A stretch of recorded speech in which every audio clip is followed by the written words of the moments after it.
নমস্কার বন্ধুরা, সবাই কেমন আছেন? আশা করি খুব ভালো আছেন। আপনাদের আশীর্বাদে আমিও খুব ভালো আছি। কাকুলির আরেকটি নতুন ব্লগে আপনাদের স্বাগত জানাই। আজকে দ্বাদশীর ব্লগ। আজকে দ্বাদশীতে বন্ধুরা কোনো ভোগ টোগ দিতে পারবো না, তো ভিডিওটা আপনাদের খারাপ লাগবে না। ফুল বাজার থেকে আনা হয়ে গেছে, আর গাছেও অনেক ফুল ফুটেছে। গাছ থেকেও অনেক ফুল তুলে নিয়েছি। তুলে নিয়ে গোবিন্দকে, আমার মা যে বিরাজমান আছেন তাকে সুন্দর করে সাজিয়ে নিয়েছি। দেখুন তো কেমন হয়েছে সাজানোটা।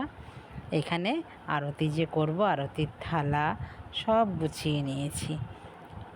পাখা সব বার করে একটা জায়গায় রেখে দিয়েছি, তাতে আমার সুবিধা হয়, আপনারা তো জানেন। আর এখন আমি চিঁড়ে ভোগ দিয়ে নিচ্ছি। আজকে গোবিন্দকে চিঁড়ে ভোগ দিয়ে ভোগ লাগাবো। গোবিন্দর কিন্তু চিঁড়ে ভোগও খুব প্রিয়। এই মাসে, এই আষাঢ় মাসে আমাদের পানিহাটিতে চিঁড়ের ভোগ দেয়। এই আষাঢ় মাসেই, এখন তো জ্যৈষ্ঠী মাসের শেষে চললো, যেহেতু এটা দুটো একাদশী পড়ে, এই একাদশীর দিনই কিন্তু নিমাই সন্ন্যাস গ্রহণ করেছিলেন, মাথা ন্যাড়া হয়ে এই চিঁড়ে ভোগ মালসা করে নিয়ে।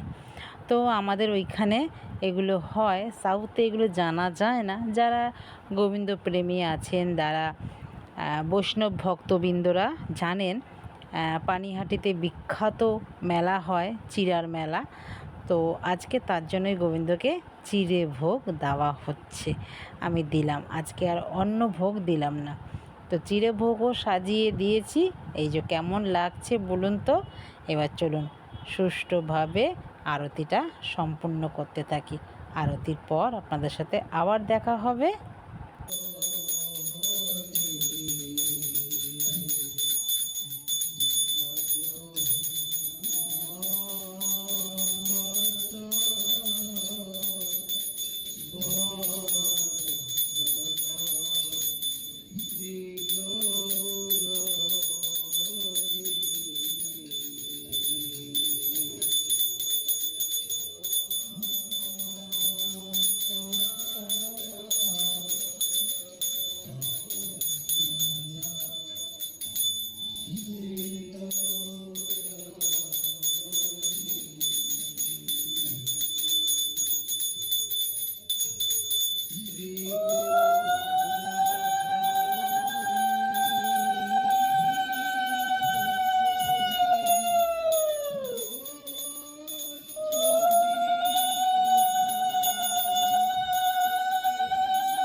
গোবিন্দর কৃপায় সুষ্ঠুভাবে আরতি আমি সম্পূর্ণ করতে পারলাম।